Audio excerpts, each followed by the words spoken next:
नाशिकच्या गोदावरीला मोठ्या प्रमाणात महत्त्व आहे। मात्र नाशिकची गोदावरी ही दक्षिण गंगा म्हणून देखील ओळखली जाते।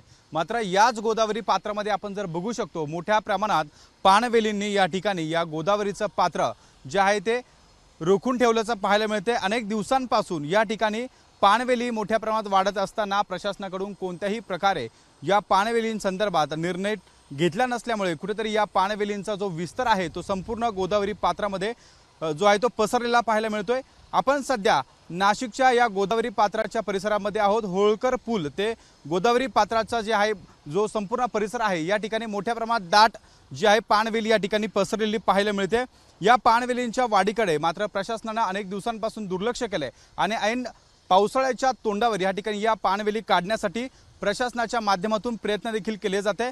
पाणवेलींच्या या वाढीसाठी सर्वात महत्त्वाचं कारण म्हणजे गोदावरी पात्रामध्ये जे सोडले जाणारे सांडपाणी आहे त्या सांडपाण्याच्या माध्यमातून या गोदावरीच्या पाणवेलींना मोठ्या प्रमाणात त्या ठिकाणी जी आहे ती मदत मिळते आणि या पाणवेली या ठिकाणी वाढताना आपल्याला पाहायला मिळत आहे।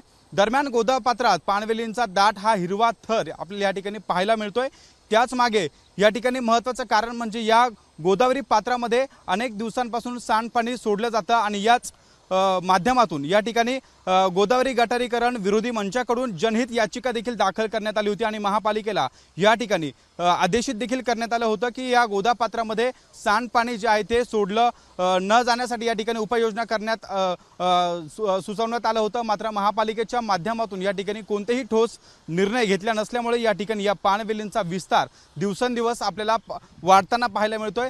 या पाणवेलींमुळे गोदावरीचं जे पावित्र्य आहे ते देखील या ठिकाणी राखलं जात नसल्याची परिस्थिती यातून जी आहे ती आपल्याला या ठिकाणी पाहायला मिळते। त्यामुळे गोदावरी पात्रातून जे आहे ते पाणी जे वाहत असतं ते या पाणवेलींमुळे अडवलं जातं आणि या गोदावरी पात्राला संपूर्ण पाणवेलींच्या माध्यमातून गोदावरीचा श्वास देखील गुदमरतोय। या परिस्थितीतून आपल्याला या संपूर्ण पाणवेलींच्या माध्यमातून या ठिकाणी पाहायला मिळत आहे।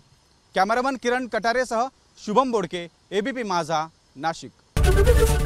एबीपी माझा, उघडा डोळे बघा नीट।